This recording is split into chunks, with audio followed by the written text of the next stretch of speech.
You ask Tiger to solve.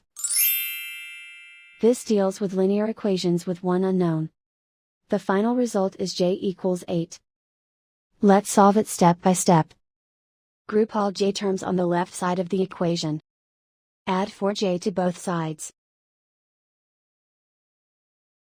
Group like terms. Simplify the arithmetic. Group like terms. Simplify the arithmetic. Group all constants on the right side of the equation. Subtract 2 from both sides. Simplify the arithmetic.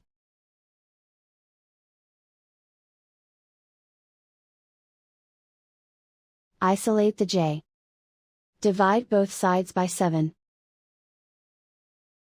Simplify the fraction. Find the greatest common factor of the numerator and denominator. Factor out and cancel the greatest common factor. And so the final result is j equals 8.